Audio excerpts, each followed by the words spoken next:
I wrote that book when I had cancer. Within 5 years, I had 14 surgeries. Oh, my goodness. 14 surgeries. And so I was in and out of the hospital. I spent a lot of time in bed. And so I started writing. You're a high school dropout. Probably. Some people hear that, though, and they immediately think, oh, his story is over, but you're just getting started. I mean, you're on fire. What did life teach you that a classroom never could?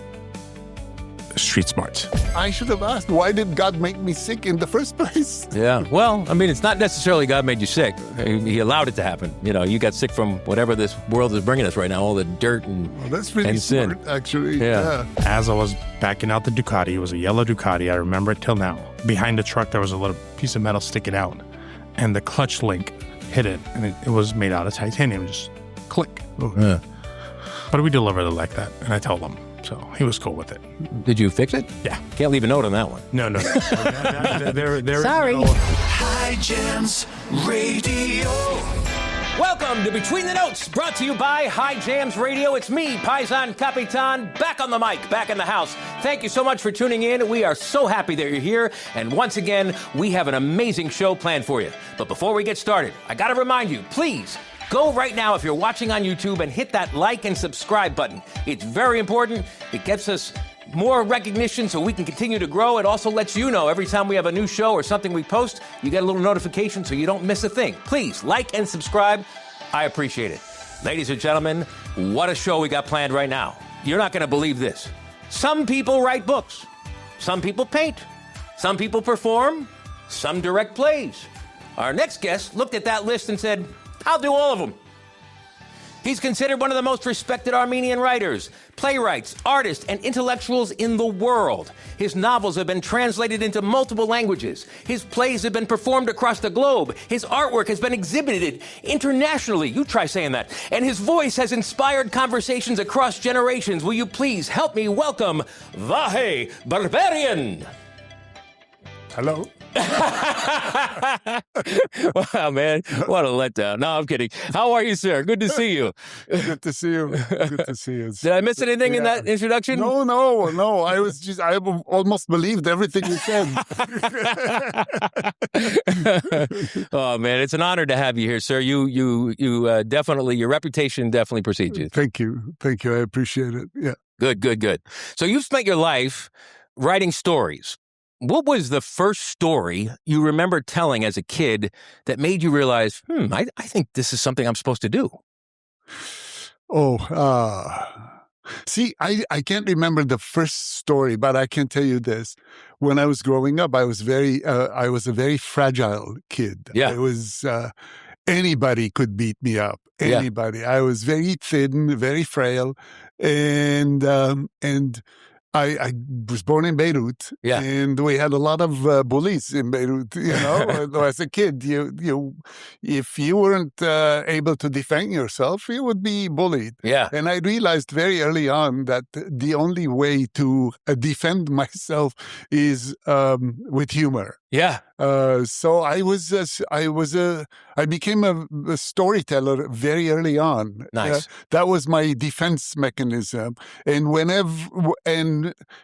the bullies wanted to keep me around because I was entertaining them. Yeah, you made them laugh. Yeah. I don't want to take anything away from anything you just said, but it's just so funny that you said that, because when I grew up in the New York area, it's a similar thing where if you can't hold your own, you get pushed around and bullied. And it was humor that got me I was pushed around through most of grade school. By the time I got to high school, I realized instead of getting mad and yelling back or running and hiding or whatever, I would throw out a zinger and it would stop them. It would just immediately, they had nowhere to go with it. And then people started laughing at them. Yeah. So I completely relate to you. Sorry to take it away from you, but I just wanted to. No, not at all. Yeah. That's incredible. So you've written novels and plays and performed monologues and painted and acted, directed. If somebody forced you to just go into one lane for the rest of your life, you can only do this. Which one would you pick? That is the toughest question. Yeah. Seriously, I've been asked that many times. And all I can say is, you know, if I had 4 children and which one would you pick? and ask me, you know, which one would you want them to survive? Yeah. How can I say? Yeah, fair enough.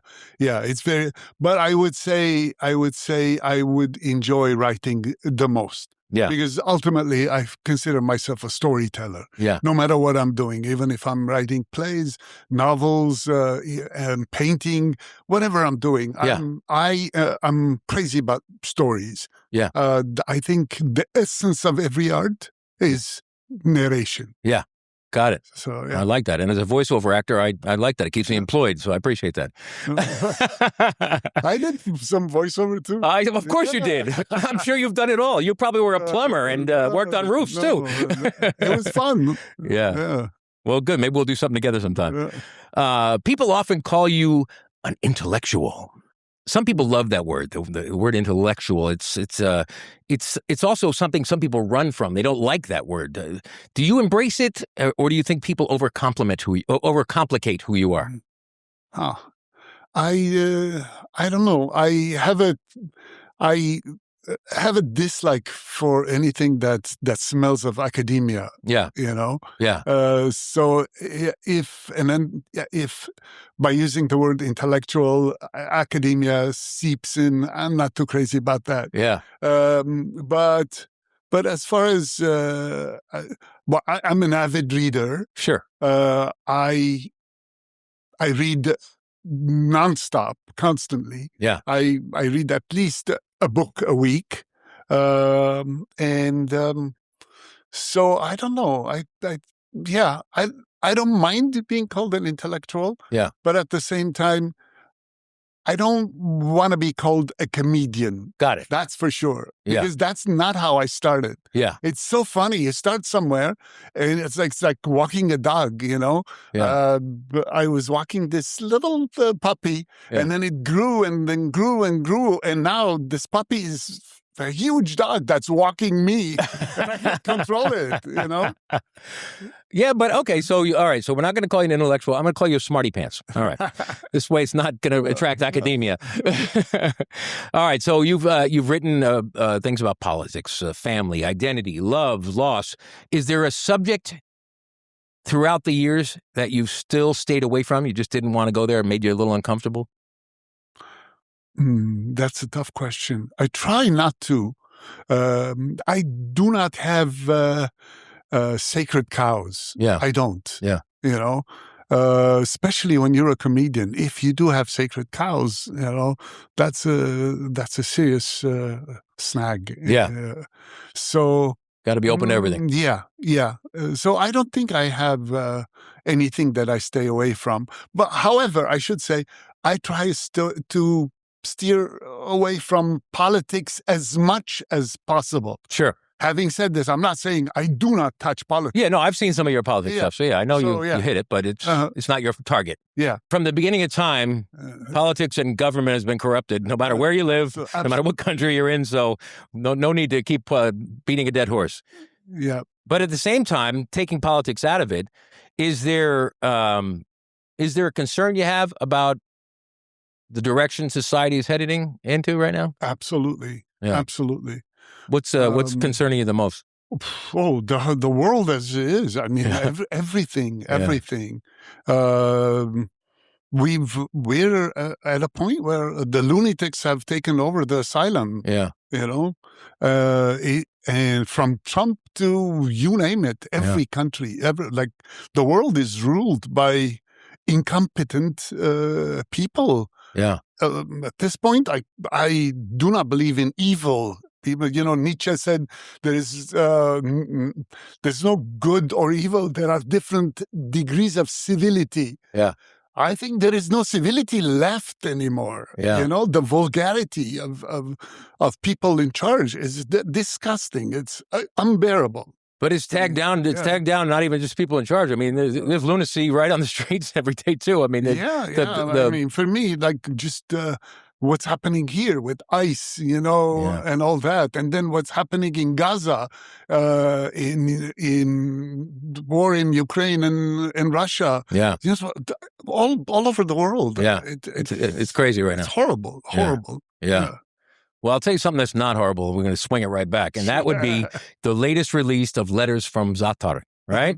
Now, this revisits one of your earlier stories that you translated for an English-speaking audience, right? This is like one of your first writings, right? Yeah. And then but it was originally done in Armenian, and now you've retranslated it into English. And what made you decide that now is the right time to revisit this story?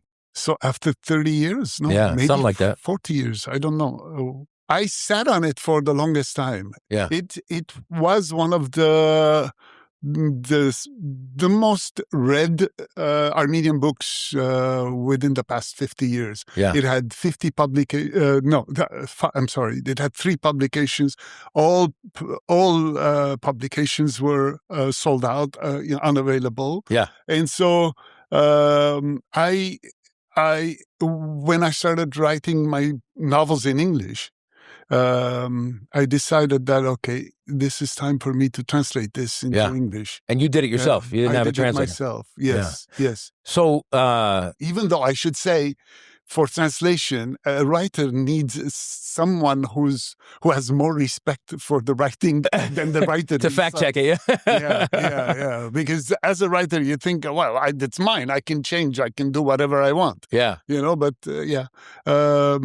but I did spend a lot of time on it. Yeah. To keep that organic feeling, because it was my first novel. Yeah. And I was impatient when I published it. And I look back after so many years, I was like, I was too young to. But yeah, but it's an amazing story, and I loved it's very creative and fun. Also made me blush. There's a lot of racy scenes in that. Yes. I didn't think a book could make me turn red, but it did. After living with these characters in your head for so many years, did you see them differently this time around? Oh yes. Yeah. Oh yes. Yes. It's funny, Oscar Wilde says, "Excuse me, I didn't recognize you. I have changed so much." That's great. So it was like that. When I started reading, I was like, oh, wow. There were so many scenes, so many characters that I thought, I didn't recognize. But at the same time, for me, it was... because it was, I think, the most honest piece of writing. Yeah. The French say every writer has one book. Yeah. What makes the writer is the second one. That's because good. we all have stories we want to tell. We all have, and the first book is always autobiographical, even though when you read Letters from Zaatar, you don't think there's anything autobiographical about it. But there is. There is. Yeah. I wrote that book when I had cancer. Within 5 years, I had 14 surgeries. Oh, my goodness. 14 surgeries. And so I was in and out of the hospital. I spent a lot of time in bed. And so I started writing. At the time, you remember? Do you remember AIM magazine? A magazine? AIM. Oh, AIM. Yes. Yeah, that sounds familiar. Yeah, I wrote 5 short episodes for AIM, and then I stopped, and then I decided this can be a good novel. Yeah, and that's how it happened. It was escape for me from my sickness, from the terrible situation that I was in. Do you mind talking about that? No, not at all. It was, I was 36 years old when I had bladder cancer. Wow. And I almost died. Yeah. It was very, very severe. And so there were complications with the surgery. Yeah. And so a few surgeries, this, that. And I was looking for an escape. And this happened to me at a time where I was at the peak of my careers. Yeah, you were on fire. Yes. Yeah. I was selling works, my paintings. Yeah. I had fantastic representation in France. I was doing, I was writing. It was great. And then this happened and everything stopped. Yeah. And it didn't stop for a day. It didn't stop for a month. It stopped for 5 years. And all I did was sit and doodle, because I couldn't paint on large canvases. Yeah. Physically, it was impossible for me. It was impossible for me to perform. Yeah. So all I did was write. Let me ask you a question. I know you're a self-proclaimed atheist. Mm-hmm. During this time of sickness and all this stuff, did you find yourself maybe throwing it out there? Hey, if you're real, if you're out there, or can you help me out? No? No. None of that ever brought you closer, huh? No, none of that. No. Well, you got through it, which means somebody else was praying for you, my friend. You know, here's the thing. If I was healed, yeah, I would have said, God healed me, thank God. But then again, I should have asked, why did God make me sick in the first place? Yeah. Well, I mean, it's not necessarily God made you sick. He allowed it to happen. You got sick from whatever this world is bringing us right now, all the dirt and that's pretty smart, actually. Yeah. But maybe he was trying to reach out to you at that point. Who knows? I mean, I'm a man of faith, and it's funny because God showed himself real to me. I was totally not a man of faith for many, many years. In fact, I lived in a complete opposite world. And he showed himself so real to me, I don't even call it faith anymore. I call it fact, because it was undeniable. But that said, respectfully, I'm curious, what is it in your journey that brought you to the conclusion that there's no God? I tell you, first off,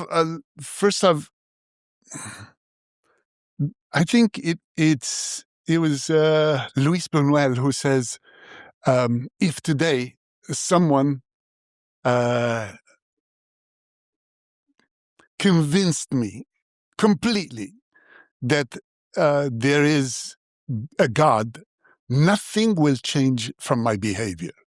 Mm-hmm. Because I believe that I do things the right way. I believe that being a good human being, is a good thing. Whether there is a God or not, whether there is hell or heaven, I really don't care. I don't care. Because if my goodness will come from the fear of God or from, rotting in hell, that's not goodness. That's fear. I am good because I want to be good. I am good because I love people. And this is how my raison d'être. I find my raison d'être. Yeah. So I don't care. I don't care. It's an interesting perspective because it makes perfect logical sense. And yes. So I completely understand that whole thing. Also, I think to answer your question, when did I lose faith? I lost faith very, very early on because I grew up to be a priest, Yeah. Did you? Oh, yeah. I didn't know that. Oh, yeah. My mother was a very devout Christian. And when I was born, she decided that she was going to give me back to God because she prayed and God gave me to her.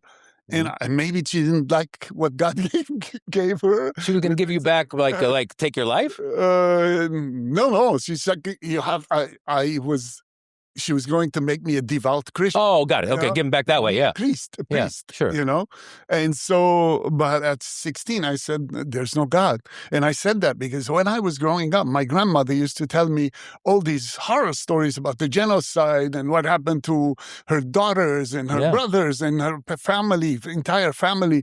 And it's like, what kind of God would allow this? Yeah. What kind of God would allow something like this to happen in Gaza right now as we speak? Yeah. This is beyond me. And the fact that one day I remember we had neighbors, beautiful people. Yeah. They were Arab neighbors, The man was just the most wonderful human being. Sure. And he was, I think, maybe he was 36, 37. He had just fathered a second son who was like 8 months old. Yeah. And on Christmas night, he got electrocuted and he died. Yeah. And to see his wife and those little kids on Christmas, through that, yeah. Like tough, I said, no, this is that.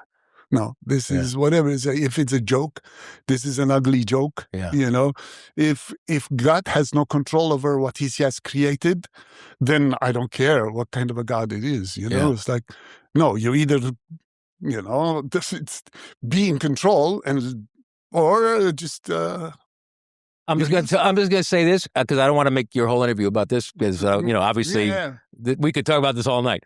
But I'm just gonna say this: God is in control, but God allows us to use our free will, which unfortunately, being sinful creatures, always gets us into trouble. And He knows it's coming, and sometimes it comes in tragic form. Sometimes it comes after a lifetime.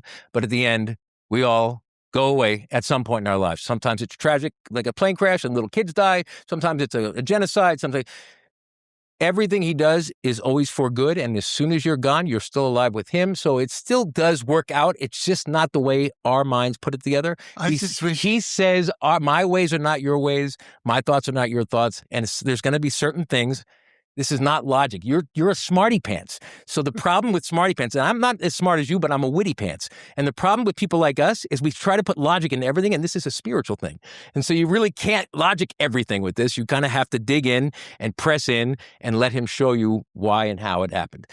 Again, I don't want to carry your whole interview into this because I want to give you more love and props in other areas. No worries. But I would love to talk about this with you another time too as well. Thank you for being open and honest about that with me on that. And I hope my answer made some sense there. But in any event, I'm still going to pray for you. All right. So before we play your comedian stand-up, even though you're not a comedian, that I have prepared for you, I just want to ask you real quick: is there something you've learned about human nature that almost never changes, no matter what's going on, regardless of age, politics, or culture? I have learned one thing. That the demise of human beings is insecurity. I have learned this. Yeah. You know? I remember I was very young. I was maybe 19 or 20 years old. And I was having drinks with this older man in Canada. He was a writer, and we were talking. And he said, VAHE, what do you think it's the worst characteristic trait in a human being? Yeah. And I thought about it and I said, arrogance. Yeah. I cannot stand arrogance. For me, it's like arrogance is a repulsive trait. Sure. And he goes, okay. I said, why? What do you think is the worst characteristic trait? And he goes, insecurity. Yeah. I said, why do you say that? He goes, because insecurity in someone's character is like having AIDS in a person, you know? When you have AIDS, all kinds of diseases attack you. Yeah, because your defense system is very low. And he said, if you're insecure, all kinds of horrible characteristic traits attack your character. He says, you become arrogant because you're insecure. Yeah. You become narcissistic. Because, it's like all that. Everything comes from insecurity. Yeah. And I think this is everywhere, all over the world. That's pretty solid. That's actually a really solid, that makes perfect sense. Let's play this quick clip here, and then when we come back, we've got another special guest, and not only is he an Armenian in the community doing great things, but you probably all know him too, because he's one of those guys that knows everybody in the community, but he's one heck of a great guy too, and I think some of the things he has to say are going to surprise you. So VAHE, stick around, yes? Yep. We're going to come back in a moment with another surprise guest and a lot more fun coming up, but first, here's VAHE, not the comedian, on Between the Notes, High Jams Radio. Anyway, I sort մասխարայության համար չենք եկածոց, լուրջ հարցեր քննելու համար եկածենք։ Այսօրվա հարցը ինչ է գիտեք։ Հայերը ուրախ ժողովուրդ են թե ոչ։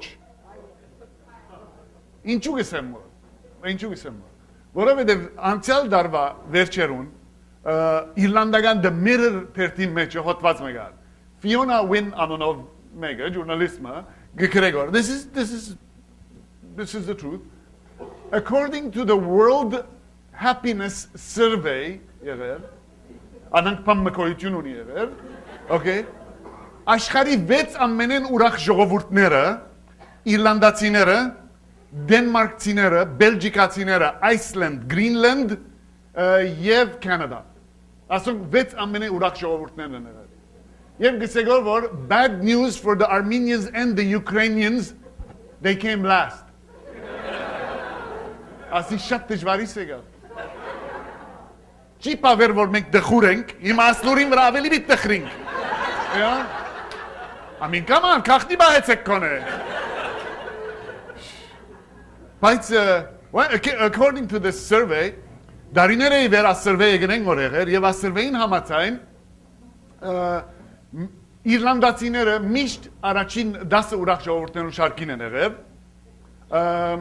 which is fine, որովհետև Իռլանդացիները, they deserve it, չարչարված ժողովուրդ եղած են, you know, արդեն ինչ է, գխմեն, միան խմել գիտեն, գխմեն, գկինովնան իրար գծեցեն, ոչ թե մենք հայերում բես, մենք ինչ ավոր գխմենք, իրարու գենած գխմենք, իրար գկովենք, հետո իրար գծեցենք, բայց Իռլանդացիները, ուրեմն հետո Իռլանդացիները դժվարի սեգածան է, որ Iceland և Greenland ասոնք մեզ մե ուրախ են եղեր։ I mean, come on, գերևի ժբիդը սարած է երեսնում վրա։ Man, it's amazing.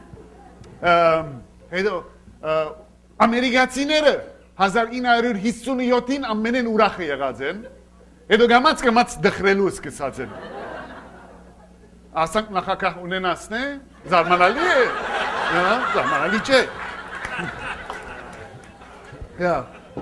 Եվ ինձ համար հետաքրքրական ան է, որ ասոնք ասրվեյները ինչպես ըրած են։ Մեկը ցեզի հարցուց, մեկը ցեզի եկավ հարցուց, ուրախ եք, դխուր եք, բամբա։ Ինչպես, 14 անգամ եկա հարցնեմ, որ ասիկա, մեկը չի սերգոր, որ այո, ինձի հարցուցին, ուր է ասրվեյը, գուզեմ որ հասկնալ։ Ես կմտածեմ, որ սենարիոն ինչ է, օրնագեմ Հայաստան, կացին տուր մզարգին։ Hi, we're from the World Happiness Survey, and we'd like to know if you're happy. Մարդը տուրը պացը։ Ինչ ասում։ Հանցնում է, որ ուրախ եք։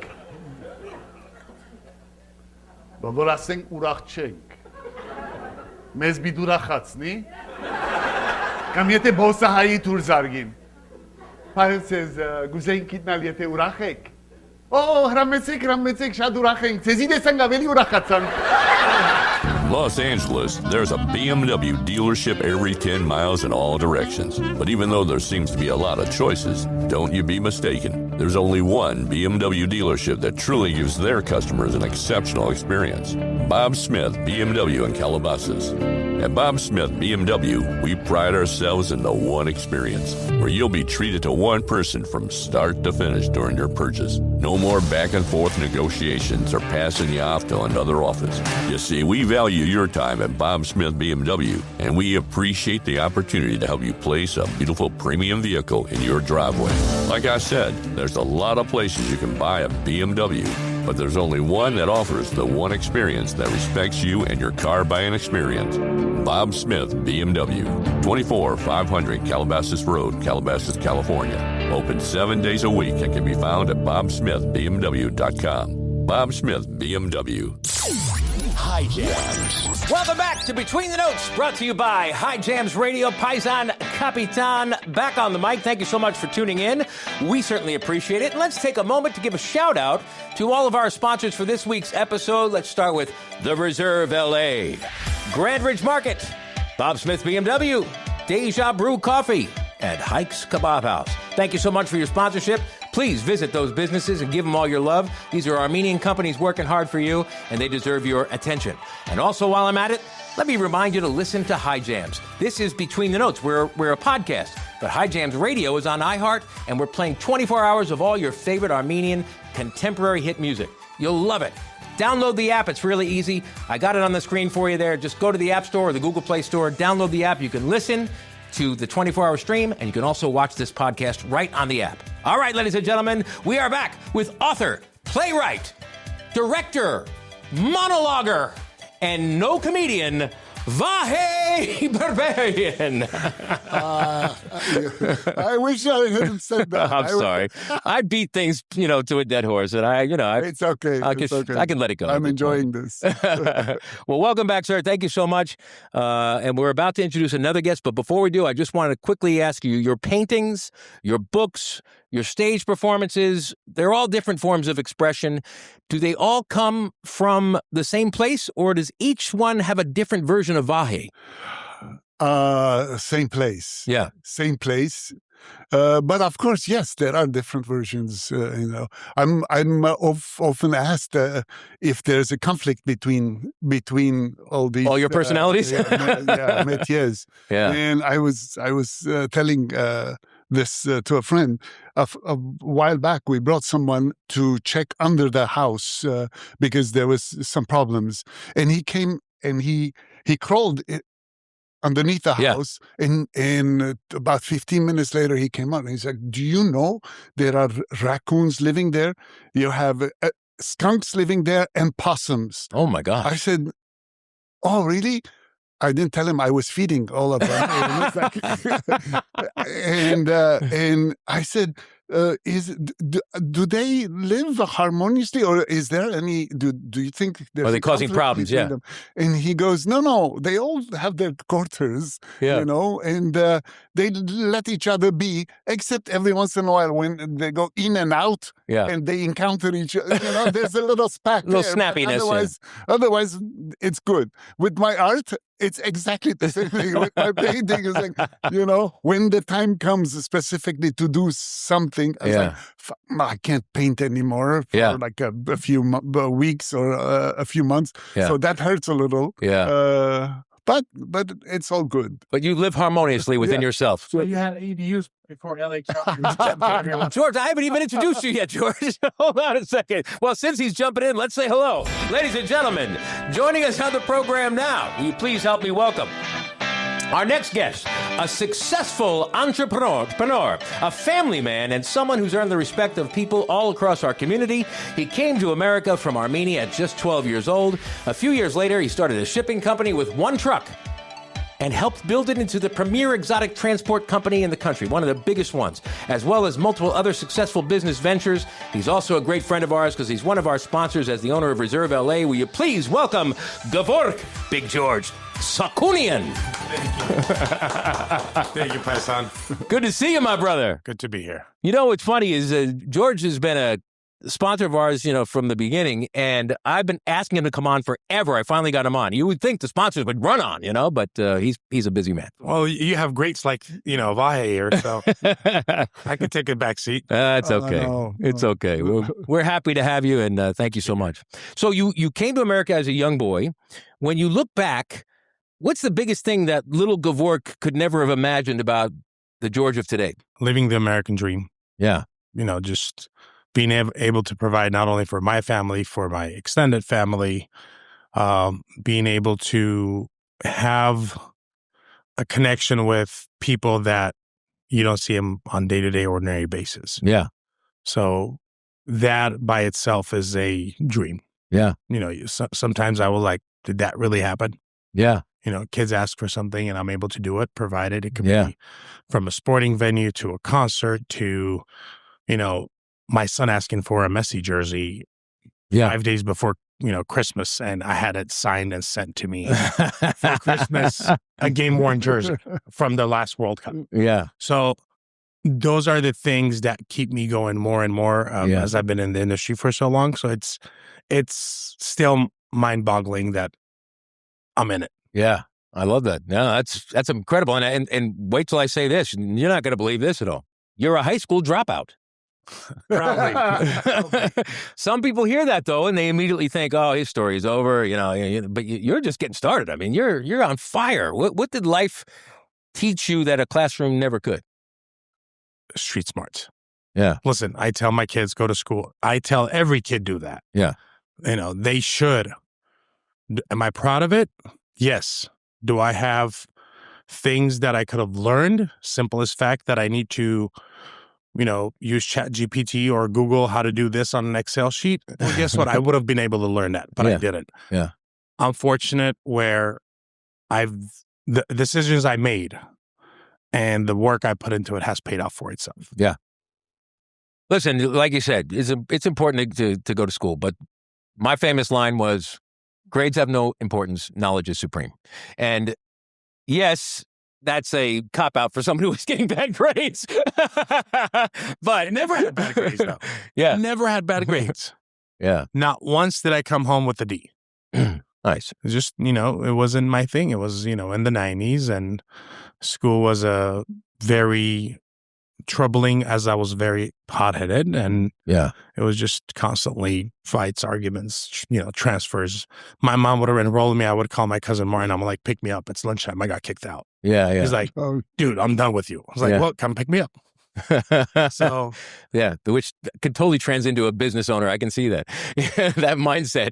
But you were also a competitive swimmer for 14 years. yes, I swam. I had a health scare when I was young, when I was a newborn, pretty much. And I was told that in order for my lungs to come to a normal operation or normal function in this case, I need to pick up swimming. Yeah. So my late grandma would take me to swim at the age of 2. Man, God's pulled both of you guys out of some really tough health situations, but I'm telling you, I love it. I'm sticking with you on that one. And you wrestled for over 12 years as well. Wrestled in Armenia, then came back here, wrestled over here, and unfortunately let go of the sports to start the company. But you're still a sports fan. I know that about you from being at the lounge and hanging out with you. And But the whole family is. Yeah. The whole family is. We don't miss any sporting event, anything that's on TV sports related. Yeah. It's on. So the shipping company, so you started with 1 truck. The first 9 years, you only grew to 3 trucks, as far as, the freight trucks, Most people would have quit. That's not like a big growth. But you stuck in there, and now you've got like one of the most successful freight companies for exotic cars. What was the mindset there? How'd you get through that? First 9 years, had a partner, conservative. Yeah. He wanted to grow to an extent where he was comfortable. Okay. All the respect. But once that, split up, I already had a mission and I knew where I was going. So my mission was get bigger, go big, or go home. Yeah. And now it's 40 trucks, 12,000 exotic cars every year getting pushed, minimum. Yep. Wow. So, and it's now because you're involved in a few other projects, your brother's helping you run it now, right? Well, my brother, he came in. That's another story. We were pushing him to go to college. Yeah. He graduated high school. He did yet to do that. And and he tried college. His thing was marketing and in that segment of it. And he was like, I can't. I was like, come over. And kid you not, took him about 6 months, 8 months to shadow me and learn.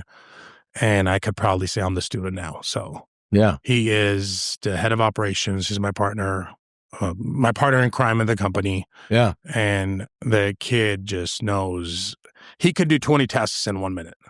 And what's incredible, too, is it's very hard to work with family. And you guys have found a way to make it work. It sounds like we have flawlessly. no issues. Younger brother? 13 years younger. Oh, wow. So that's incredible. He's on top of it. Nice.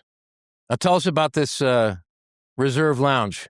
This place is, I've told you about it before. You hear the commercials. This place is the place to go. Tell us about how you got involved and took it over. And then, for someone who doesn't know, tell them about the exotic cars. Well, I've been smoking cigars for ages. Yeah. So my whole idea was, how do I combine my network from the automotive industry side of it, the exotic side of it. Yeah. And network him. Yeah. So we, I had an opportunity to buy out the company. Yeah. And which I did. Yeah. That was on March 1st that we took over operations. Mm-hmm. And it was about bringing my network of customers, my elite customers, to a place where they get to have elite community, elite members, business-minded, and that have love for cigars and networking. Yeah. And that was the whole idea behind it. Knock on wood, very successful.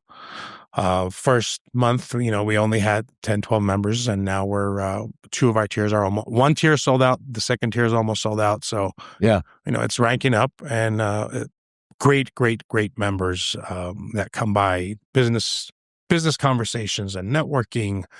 We have great things coming ahead. So, but also players that are having personal conversations. I go there and network with people that we're not talking business. We're just having a great time. So it's a full rounded experience. It's not just for business. What does a cigar smoker have no one else does? Time and money. Yeah. If you could burn a $20 or a $300 stick, and you could sit there for 2 hours, that means you have the time, you have the leisure to do so. Yeah. And you could be a businessman, or you could be a private, to yourself businessman that you would just want to have, network of friends around you. I had a cigar. I'm going to name drop. I had a cigar the other day at his lounge with Crondon, the guy from Spider-Man. Oh, the Spider-Man that just came out, the bad guy, Woo, that was fun. He was a super nice guy. One of the nicest guys you'll meet. He said he's going to come on the show, so we'll see.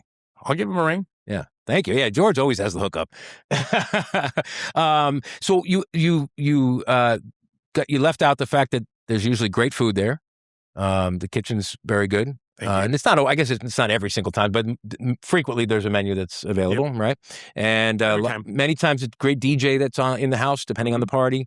And then you also have events, special events for people. And you can also, I'm sorry, I don't want to make it sound like a commercial, but you can also rent the place out if you have a big event. Yes, you could. I'm very big into giving back to the community. Yeah. And I'll give you a quick breakdown. I've learned of that about 15 years ago. Where I met one of my best friends. I won't drop a name, but he taught me that it's not just about making money, but it's also giving back to the community. Yeah. He has a daughter that has Down syndrome, and I educated myself on that and got involved with it, and I realized that it is about giving back to the community, the giving back to the needy, and everything I've done so far has been what I could do and what I could give back. Yeah. Same thing with the reserve. Accidentally, I met Louise Gill through an event we had going on. Mm-hmm. And she mentioned something about the World Transplant Organization. Yeah. That they want to do they want to start the process in Armenia. Yeah. She said, would you mind if we use the lounge? I was like, yours. Yeah. Perfect. It's something that's close to my heart. It's something that will bring me joy one day, if not to me, at least to my kids, that, hey, my dad did something. Or, you could say, George was a friend. He did something. Yeah, right. And that would mean more to me than just, saying, I want it. Yeah. Just give it back. It's simple and easy. I love that. And you have a big event coming up there, right? We do. September 30th. So we have 2 big events coming up. One's bigger than the other, not in any bad way, but I'm saying 2 really big events. We have one, it's called Art After Dark. Art After Dark. Art After Dark. It's, we're supporting 301 AD and the Armenian American Museum. And we have one that is, that touched me, in more ways than one, the World Children's Transplant Organization that we're doing the event for. Just the idea of, again, having that hospital in Armenia for the youth to be able to get a transplant. Yeah. Which is called Seed of Life. Yep. September 30th. We're going to have a sit-down black tie event. Nice. But, I'll get you the links if you don't mind just dropping in there. Of course, people to click, reserve your seats or reserve your table. We're going to have great entertainment, great guests. Yeah. A lot of delegates that'll be there that, you want to introduce yourself and meet and just come and support. That's all we're asking for. It's a great place to be for schmoozing and rubbing elbows with the right people. The right people in the community, yeah. Good times. And the staff's great, by the way. Thank you. You picked, I've never had a bad server. I've never had a bad bartender. And everybody is always so respectful and cool. And they all know my name when I come. Even though they can't say it right, but they know it. Anyway, real quick, before we play a clip of the lounge, because I put one together for people to see it kind of in action. Your real passion isn't necessarily shipping or running a private cigar lounge. It's in the kitchen. That for sure. And that's something I never saw coming. Where did your love of cooking come from? Passed down from the grandparents to my mom to me. It's my happy place. Wow. I want to shut the brain down. I'm in the kitchen. Well, outside of the house, we have, the patio kitchen. Because I do the cooking and the dirting. I just don't do the cleaning. So I just go in and it shuts my brain down. Everywhere I go, I eat something. My job is to come and recreate it if I really like it. So what's your signature dish? Like, what's the one where people say, George is in the kitchen? Sweetbreads. Sweetbreads. Okay. In Armenian, we call them galans. Yeah. It is that is by far, hands down, most requested dish. Wow. Yeah, and you do something different than everybody else, or you have your own style I used to do them as barbecue. Yeah. And then I started. The hotel restaurant out in Napa, the Michelin star restaurant. I forgot the name of it. Started going to Napa about 15, 16 years ago. I go there and it's a Michelin star restaurant. They would serve it to you in a pan, fried. Wow. And I was like, this is it. So I came back, literally tried. Now I have it, toned down to with my recipe, and I use stuff in there that the other chefs wouldn't, but it works. All right. I love it. You're going to have to make us something. Whatever you want. If I knew this a little sooner, I would have required you to bring it. Listen, all you have to do is call Hike and tell him George wanted some sweetbreads. I'll do that for sure. Hike over at Hike's Kebab House. Everybody knows each other. I love it. Okay. Real quick, we're gonna play a clip from the lounge so we can show people what's going on there, and then we're gonna come back and do a rapid fire bonus round where I throw questions at you guys real quick, and you just have to answer me real quick. You don't have time to think about it. Don't worry, it's nothing painful. And did you say you agreed with him on no God? Not on no God, but All right, we're going to pray for both of you. All right, so all kinds of stuff coming up. Don't go anywhere. Stick around. More fun coming up here on Between the Notes, High Jams Radio.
I don't know about you, but I can't start my day without a delicious cup of coffee. I've been to all the national chains, but never really found a place that served a cup of joe that tasted absolutely marvelous. That is, until I visited Deja Brew Coffee in Calabasas, California. The coffee at Deja Brew has the most lovely flavor that I've ever sampled, and they make all of my favorites, from lattes to espresso, cappuccino, and Americano, hot and cold. They even make amazing protein shakes and berry delights. But my favorite part about Deja Brew Coffee is the scrumptious food choices. Sandwiches, teriyaki chicken bowls, beef kebabs, and more, all made fresh on order in healthy portions. For coffee, shakes, breakfast, and lunch, I implore you to visit Deja Brew Coffee, 24500 Calabasas Road, Calabasas, right inside the Bob Smith BMW dealership. You'll love it all at Deja Brew Coffee. High Jams. Welcome back to Between the Notes, brought to you by High Jams Radio. Paisan Kapitan still here, still doing the show. They haven't sent me home yet, so might as well finish and continue with you right now. Ladies and gentlemen, will you please help me welcome back VAHE and George to the show. Welcome back, gentlemen. Good to be here. Good to be back. Good to have you both, and hope you both are enjoying yourself. I know I'm loving this connection of you guys being here together. Absolutely. It's a good mix. 100%. Good mix. Yeah. And what a pleasure. I've met George on many occasions because we work together to a certain degree. So I already know and love George. But what a pleasure meeting you, VAHE. You're one heck of a good guy. Thank you. Same here. For me, it's about double pleasure. Pleasure's ours, VAHE, John. Yes. All right. Well, the way we like to wrap up the show generally, before we wrap up the show, we like to do a little thing called the Rapid Fire Bonus Round. And this is very exciting, where I'm going to ask you each a couple questions back and forth super fast, and then you just give me the quickest answer that comes to your mind. It's a lot of fun and super easy. Rapid Fire Bonus Round. And it comes with those 80s radio sound effects, so it's really awesome. Okay, let's start with you, VAHE. The worst piece of writing advice you've ever gotten? The worst piece of advice. Don't read the original. Don't be affected by other people's books. So don't better yourself and educate yourself. Yeah. Just come out with your own. Be original. This was the worst. Interesting. I love that. Okay, George, you get handed the keys to a Ferrari, a Lamborghini, and a Rolls Royce. You can only keep which one? Ferrari. Yeah, it makes sense. But those are other nice cars, though. Well, there are always nice times. But the Ferrari holds the value best, right? That is the only reason. Under 2,000 miles. All right.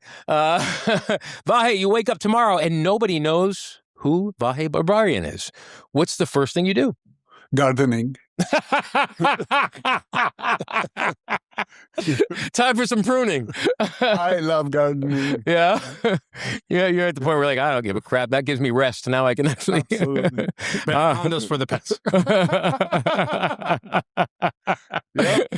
All right, George, what's harder, negotiating a multi-million-dollar business deal or deciding where your wife wants to go to dinner? You know what? That's easy with a wife. Really? That's really easy. She goes, you choose, and I choose, and she goes, yes. And she's cool. That's wow, right. You're the only marriage in history. No comments. Wow, that's cool. All right, good. So yes, but that's the easy part. So we're that one is. I like it. VAHE, you are banned from writing for 1 year. No books, no plays, no painting. What do you do to keep yourself sane? Gardening. Aside from gardening. Work in a cat sanctuary. Cat sanctuary. Okay. I like that. You're a big cat fan? I love cats. Yeah. Do you have a bunch? I have 3 of them. You have 3. Okay. Yeah. So that's not cat lady status yet. You need a few more for that. I have the mother, who is Shushan. Oh. The sons, 2 sons. One of them is Kaspar, and the other is Tatig. Okay. But because their mother is Shushan, I call them Shushan Orti. That's a good one. But the kid's called Tatik? Yeah. Isn't that like a grandmother? No, Tatig means Oh, okay. Okay, see, that's the Italian, bad negotiation. Where's my translator app? Okay. Anyway, why don't they do Armenian stuff in translator apps? They never do. I hate that. You haven't gotten there yet. Actually, there's a couple of companies in Armenia working on that. I need it, man. It's crazy. All right, George, what's the most expensive thing you've ever broken that belonged to somebody else? A motorcycle. A motorcycle? Yep. How'd you break it? Like accident? No, not an accident. First motorcycle I moved that came along with a Lamborghini for a very, very famous athlete in the 90s. And as I was backing out the Ducati, it was a yellow Ducati. I remember it till now. And I accidentally, behind the truck, there was a little piece of metal sticking out. And the clutch link hit it. And it was made out of titanium. Just click. Oh, yeah. So, but we delivered it like that. And I told him. So he was cool with it. Did you fix it? Yeah. Oh, okay. All right. Okay, good. All right. So you took care of it. Yeah. Yep. All right. Can't leave a note on that one. No. Sorry. There's no IOUs on that. Come by. I'll give you a free drink. All right. This is the last question. It's for both of you. You both have to answer. You have to switch lives with each other for 1 week. Who has the harder job, VAHE? He has the harder job. No. Yeah. Well, So if you switch, okay. And then what about you? Who do you? I have the harder life. I can't. Listen. My brain works in one way: get business done. Yeah. His brain works in a complete different. Yeah. Complete creative way. And everything else. He's got to create to make millions happy. My job is to create and make one person happy at a time. Yeah. That's easy. Yeah. I like that. Okay, good. All right, excellent. Well, man, it was so great having you guys on the show tonight. I really enjoyed it. I hope you guys had a good time. We're going to put Definitely did. Contact info and all kinds of stuff in the, so look in the more section right now under the video. There's a little thing that says more. Click on that. You're going to see all these guys' contact and, all the clips in their video sites and social media and all that good stuff. And then before we go, once again, just want to make sure I'm clear on this because I'm going to pray for both of you. So I just want to make sure I got this right. So we've got one that believes there's definitely not a God that exists, and if he is, he's mean and bad. And we got the other that says, yeah, he put me on the path, but it's up to me for the rest of my life. Is that right? That is correct. Good. Let me pray. All right. Here we go. Thank you, Father God, for these two gentlemen here today, Lord. We just thank you, Lord, for bringing them to us right now. Father, we know that these are your sons and that you love them, and no matter what path they went down that put them in a different perspective of your great love, we just thank you that you continue to love them anyway and that you reach into their lives right now, Father, and show them who you really are. Give them that touch from heaven that turns faith to fact. What you did for me, one of your biggest enemies for so long, not your enemy, but for me, you were my enemy. And you knew I fought against you and did my own thing. And you pulled me out of my mess and showed me that you were real. Do it for these gentlemen, Father, because we are so honored that they're here with us today. We love them. We are seeing the gifts you've given them in everything that they do and how they make others so happy. And we just ask you to keep blessing them, keeping them healthy. Thank you for healing them when they needed it and for continuing to bless them and their families for the rest of their days. May the rest of their days be the best of their days. In Jesus' name, amen. All right. That was the first time I did a prayer where nobody said amen. I love it. But that's okay. Stay there. We're not done yet because we're going to dance our way out of the studio. I want to thank you so much for joining us. Ladies and gentlemen, VAHE BERBERIAN, George Sukunyan. Thank you. My name is Paisan. Thank you at home for joining us. We'll see you next time right here on Between the Notes, High Jams Radio. Let's dance. Everybody dance. Come on, VAHE.